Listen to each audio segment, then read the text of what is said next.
तर लग्नाळू 2.0 ला सुद्धा तुम्हाला तसं प्रेशर होतं का? प्रेशर नसतं कधी, कारण आपलं चांगलं गाणं आपण प्रत्येक करायला जातो, पण आई सरस्वतीचा हात कधी प्रसन्न होईल हे आपण ठरवू शकत नाही.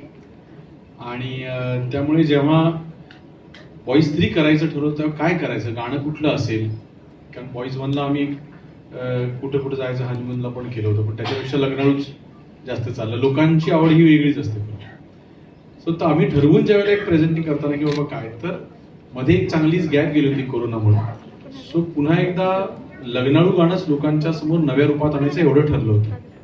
पण तेवढ्यात आमचं कास्टिंग झालं आणि आम्हाला महाराष्ट्राच्या मनोरंजन क्षेत्रावर अधिराज्य गाजवणारा एक सितारा मिळाला आणि तिला बघून आम्ही ठरवलं की आता लग्नाळू मुलींकडे द्यायला हरकत नाही गाणं, आणि म्हणून लग्नाळू मुलीच्या बाजूनी लग्नाळू करायचं असं ठरलं. मग जे काय झालं ते झालं. Rest is history. विदूला तुझं अभिनंदन करायला हवं. लग्नाळू गाणं आता मुलींवर चित्रित करण्यात आलंय. क्या बात आहे. अवधूत दादा, जेव्हा आपण तुमची गाणी आम्ही ऐकतो तेव्हा आम्हाला ना असं नाचावंसं वाटतं. म्हणजे मी जेव्हा आरजे होते तेव्हा सुद्धा मी स्टुडिओत जोरजोरात गाणी लावायचे आणि नाचायचे. आणि रिक्षात पण नाचता येत नाही, रिक्षामध्ये नुसते चालवावी लागते.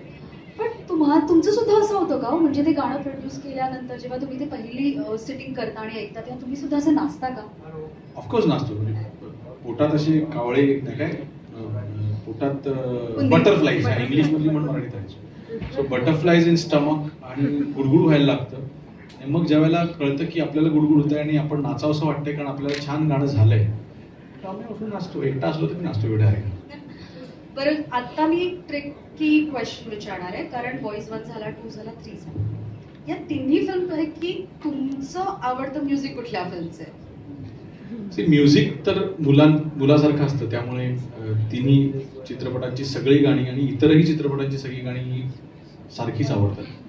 पण मी प्रामाणिकपणे या स्टेजवर आज ट्रेलर लॉन्च आहे त्यामुळे सांगतो की बॉईज 1 आणि 2 मी ज्यावेळेला पहिला ड्राफ्ट एडिटच्या टेबलवरती बघितला होता, म्हणजे स्क्रिप्टही माहित होतं विशाल, आणि आम्ही त्याच्या कामात इंटरफिअर करत नाही, पण तो दाखवत असतो की स्क्रिप्ट हे झालं, आता असं होणार आहे तसं होणार आहे. पण मी अर्थात बॉईज 3चा पण एडिट ड्राफ्ट मी बघितलाय आणि कुणाचीही शपथ, मला बॉईज 1 आणि 2 पेक्षा 3 काहीच्या काय जास्त आवडले. म्हणजे आम्हाला वाटतं की आम्हाला सुद्धा तुलाच आवडला आहे. मला खात्री आहे. तू आता विचारलंस ना बाबांना की तुम्हाला आर यू नर्वस, त्यांचा कॉन्फिडन्स जो होता त्याच्या 10 पट जास्त माझा confidence, not at all nervous. क्या बात आहे.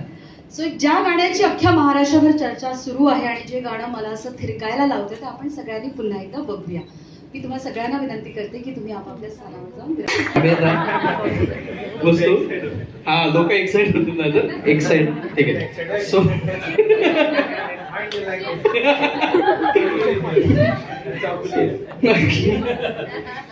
आम्ही खूप दिवस वाट बघतोय ट्रेलरची, आणि लोक पण आम्ही जे काही पोस्ट करतोय सगळ्यावर विचारतायत कधी येते ट्रेलर, कधी येतंय. सो फायनली आता सगळ्यांना ट्रेलर बघायला मिळणार आहे. सो मला फार काही बोलावं वाटत नाही, आपण ट्रेलरच बघूया. ऍब्सोल्युटली, आपण ट्रेलर बघू, ज्याच्यासाठी आज आपण इकडे आलो आहोत, ज्याची आतुरतेने वाट पाहत आहोत. बॉईज 3चा ट्रेलर.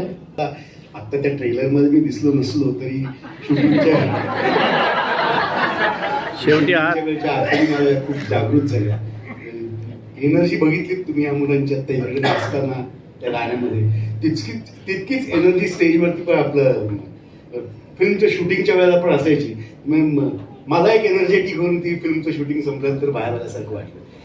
एकदा आम्ही पूर्ण रात्रभर शूटिंग करून पहाटे समुद्रावरती गेलो होतो, अशी एनर्जी यांची. त्यामुळे मी पण समुद्राचा आनंद घेतला. ट्रेलर उत्तम झालाय, ग्रेट. ती एनर्जी आम्हाला ट्रेलर मधून कळतेच आहे, म्युझिक मधून कळते आहे, आणि ती फिल्म मधून सुद्धा आमच्यापर्यंत नक्कीच पोहोचेल.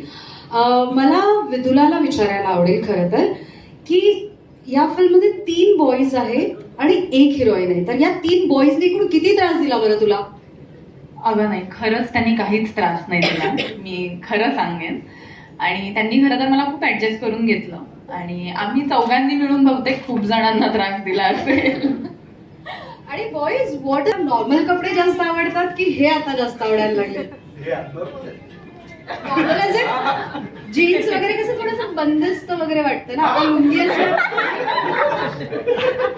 नाही हे सोयीस्कर आहे जास्त, हे जास्त सोयीस्कर आहे. हो, म्हणून मी सुद्धा हेच घालून आले. पार्थ, बॉईज 1, बॉईज 2 आणि आता बॉईज 3 खूप प्रेम मिळालं तुला अख्ख्या महाराष्ट्राकडून, सगळ्या प्रेक्षकांकडून, क्रिटिक्स कडून सुद्धा. आता बॉईज 3 मध्ये आम्हाला वेगळं काय बघायला मिळणार? विशाल सर म्हणले तसंच की म्हणजे प्रत्येक बॉईज आम्ही नवीन करतो तेव्हा तो आमच्यासाठी पहिलाच, म्हणजे आम्ही झिरो पासूनच परत सुरुवात करतो सगळं करायला. सो अगेन सेम प्रेशर आहे आमच्या सगळ्यांना आणि ट्रेलर पाहिल्यावर अजूनच ते वाटलंय.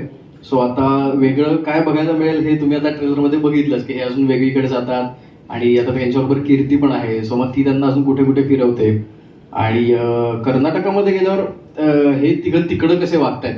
सो ह्या सगळ्याचं हे सगळं प्रिपेअर करून ते परफॉर्म करणं हे जरा आमच्यासाठी वेगळं होतं आणि चॅलेंजिंग होतं.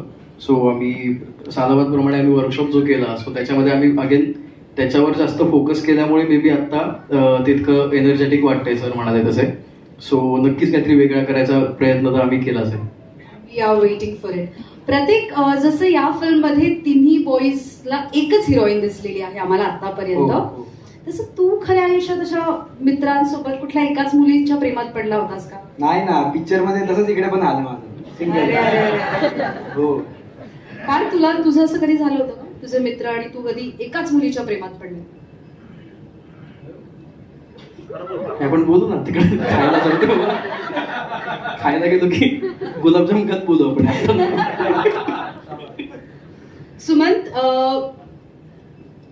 या फिल्म मध्ये तू जो रोल करतोयस त्या रोल बद्दल तुला काय सांगायला आवडेल?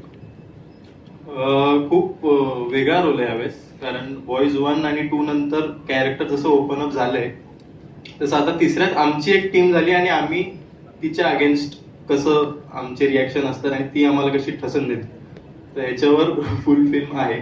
आणि त्याच्यानंतर मग आमची चौघांची टीम होते आणि 5वा मेंबर कोण असतं मग ह्याच्यावर पण आहे बरंच काही. So there is a surprise. There is a surprise. आणि आय एम शुअर ही मुलं असल्यामुळे ह्या लोकांनी खूप दंगा केला असेल, धिंगाणा घातला असेल, पण या सगळ्यांना समीरजी कसं सांभाळून घेतलं तुम्ही, की तुम्ही सुद्धा यांच्याबरोबर दंग्यात सामील झालात? सगळ्यात आधी मी जवळ असूनही सगळ्यात शेवटी मला विचारलं, यावरून अंदाज आला असेल मला केवढा रोल आहे.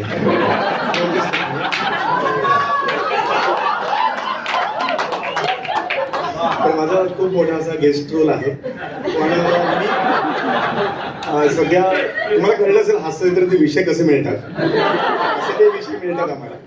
पण मला खूप मजा आली यांच्याबरोबर. यांच्याकडे प्रचंड एनर्जी आहे आणि विशालचं मला सगळ्यात आवडलं. विशालबरोबर मी 2 फिल्म्स केल्या आता की बॉईज 1 हिट झालेला आहे याचं, किंवा आधीचे चित्रपट हिट झालेले आहेत याचा लवलेशही त्याच्या ह्या चित्रपटात नसतो.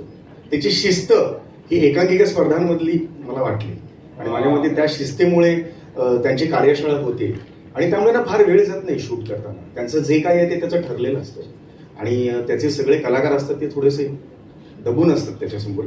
तर हे मला खूप बरं वाटलं. तर सध्या आणि कसं आहे, बॉईजचा भाग होणं ही माझ्यासाठी खूप आनंददायी अशी गोष्ट आहे.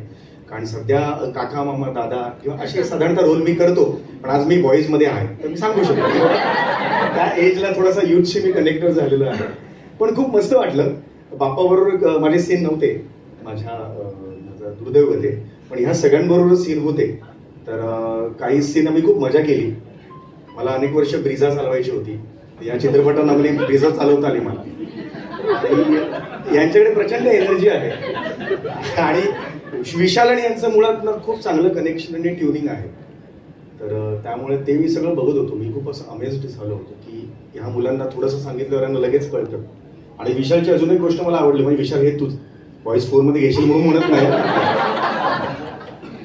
पण विशालचं एक आवडतं की त्याला समाधान वाटेपर्यंत तो सीन घेत राहतो. मग तो ऍक्टर किती मोठा असो किंवा नवीन असो यांनी त्याला काही फरक पडत नाही. तर माझ्यामध्ये चित्रपट चांगलं होण्यासाठी ही खूप मोठी गोष्ट आहे. थँक्यू. खूप आवडलाय मला तरी. ट्रेलर आवडलाय, तुम्हाला सगळ्यांना आवडलाय का?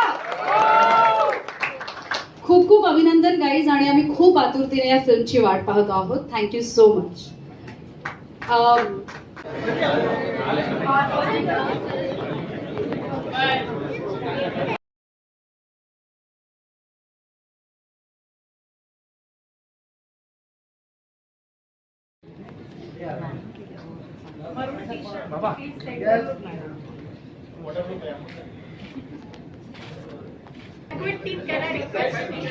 बाईकला किक मारणार